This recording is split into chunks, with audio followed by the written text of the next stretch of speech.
National Petroleum Authority has warned fuel stations operating without a legally required license that they face immediate closure and possible decommissioning. In a statement, the regulator said the move aims to clamp down on illicit operations and enforce compliance in the downstream petroleum sector. Backed by its legal mandate under the MPA Act 691 as amended, the authority stressed that no person or business can engage in petroleum storage, distribution, or sales without a license issued by the MPA board.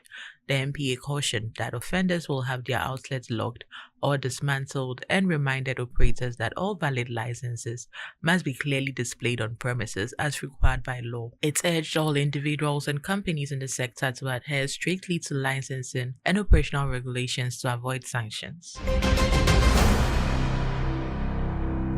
The Ministry of Energy and Green Transition has approved Ghana National Gas Company's request for a scheduled shutdown of the Atuabo Gas Processing Plant from August 16 to 30th, 2025. The suspension of gas supply will enable critical inspections, repairs, and upgrades aimed at improving the plant's efficiency and reliability.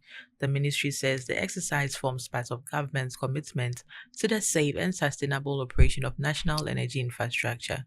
To prevent power disruptions, the ministry is coordinating with key power sector players to deploy alternative fuel sources throughout the maintenance period. It assured the public of stable electricity supply and pledged to provide regular updates on the progress of the works.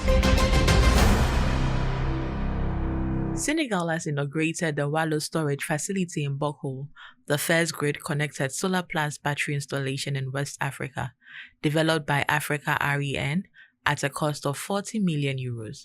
The project combines a 16-megawatt solar photovoltaic plant with a 10-megawatt lithium-ion battery system to provide grid frequency regulation and stabilization.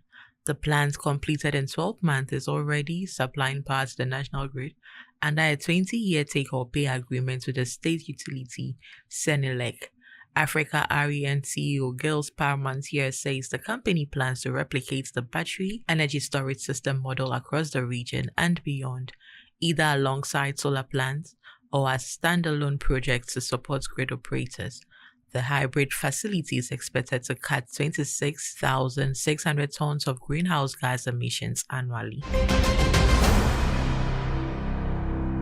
OPEC has slightly raised its global oil demand forecast for 2026, citing continued economic momentum and a tighter market outlook. In its August monthly market report, the group now expects demands to rise by 1.4 million barrels per day, up from its previous projection, while forecasting slower supply growth from non-OPEC producers. The report projects a 200,000 barrel per day demand increase in OECD countries and a larger 1.2 million barrel per day rise in non-OECD countries, underscoring a shift in consumption drivers towards emerging markets. OPEC kept its 2025 demand growth estimate but revised its 2025 economic growth forecast to 3%, expecting the strong performance seen in early 2026 to persist into year-end.